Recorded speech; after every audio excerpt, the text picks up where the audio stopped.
ইরানের সাথে যে ইসরায়েল এবং আমেরিকার যুদ্ধ শুরু হলো, আলটিমেটলি এই যুদ্ধটা ছড়াই গেল পুরো মধ্যপ্রাচ্য জুড়ে।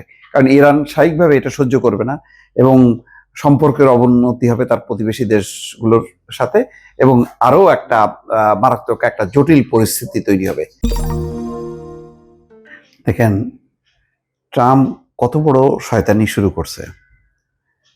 এখন বলতেছে যে যদি ইসরায়েলকে স্বীকৃতি দেয় সৌদি আরব, তাহলেই তার সাথে পারমাণবিক চুক্তি হবে। তার মানে একটা প্যাচে ফেলতে চাচ্ছে। জানি না সৌদি আরব ফাইনালি সেটা রাজি হয়েছে কিনা।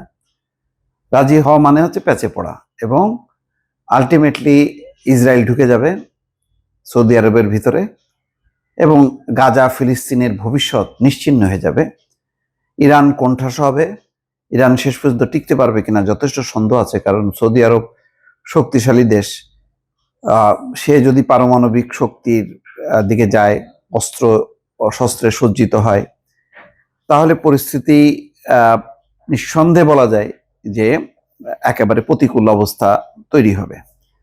এখানে বলা হচ্ছে যে ডোনাল্ড ট্রাম্প বলেছেন সৌদি আরব আব্রাহাম অ্যাকর্ডসে যোগ দিলেই কেবল ওয়াশিংটন এবং রিয়াদের মধ্যে বেসামরিক পারমাণবিক সহযোগিতা সংক্রান্ত চুক্তি কার্যকর হবে। এই কর্মসূচির আওতায় ইউরেনিয়াম সমৃদ্ধকরণের সুযোগ থাকবে না বলে জানান তিনি। ট্রাম্প স্থানীয় সময় বৃহস্পতিবার নিজের মালিকানাধীন সামাজিক যোগাযোগ মাধ্যম ট্রুথ সোশ্যালে দেওয়া এক পোস্টে লিখেছেন, এই চুক্তি কেবল বেসামরিক কাজে পারমাণবিক শক্তি ব্যবহারের জন্য।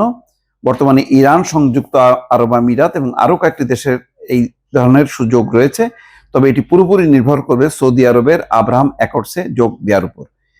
এই চুক্তির মাধ্যমে আরব দেশগুলোর সঙ্গে ইসরায়েলের সম্পর্ক স্বাভাবিক করার উদ্যোগ নেওয়া হয়েছে।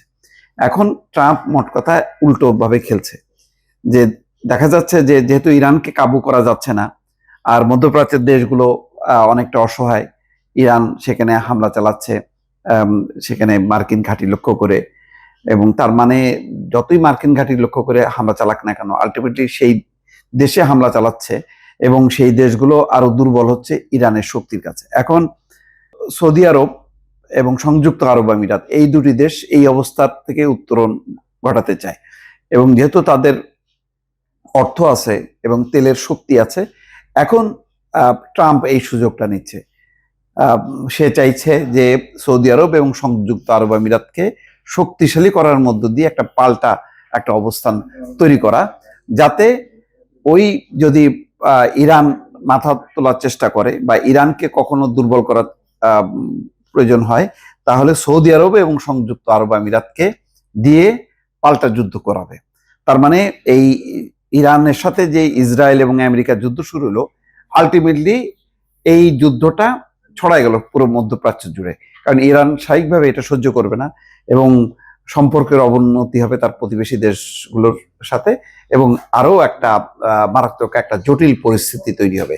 এখন সৌদি আরব এই ট্রাপে পা দিল কিনা সেটা নিশ্চয়ই বোঝা যাবে আর কিছুদিনের মধ্যেই।